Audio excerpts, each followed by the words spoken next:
கேள்வி. அதாவது இருக்கிற ஜீவராசி உயிர் வாழற உயிரினங்கள்லேயே ரொம்ப சின்னது சைஸில், அது என்ன உயிரினம்? அதுக்கு க்ளூவும் இருக்குது. அது ரொம்ப ஒழுக்கமானது. இன்னொன்று, அது ரொம்ப புத்திசாலி. அதை தான் கொடுக்குறதா? அதான் க்ளூவே.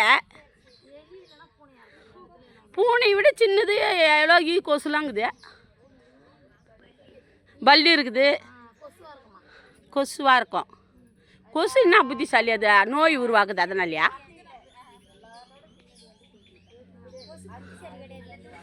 அது என்ன? அது தான் கொத்தி, அதனால் என்ன நன்மை இருக்குதா? கொத்தி நோய் தான் உருவாக்குது.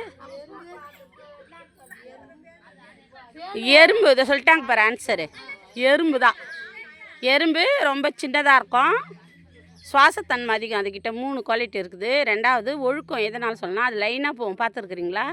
3வது குவாலிட்டி என்ன அப்படின்னு பார்த்தீங்கன்னா, அதுக்கு உண்டான ஆகாரத்தை அது என்ன பண்ணுமா, வெயில் நாள்லேயே மழை நாள் வரதுக்கு முன்னாடி சேர்த்து வச்சுக்கோ. சரியா? சேமிப்புன்றது ஃபஸ்ட்டு யார் தான் அப்போ கண்டுபிடிச்சிது? எறும்பு தான்.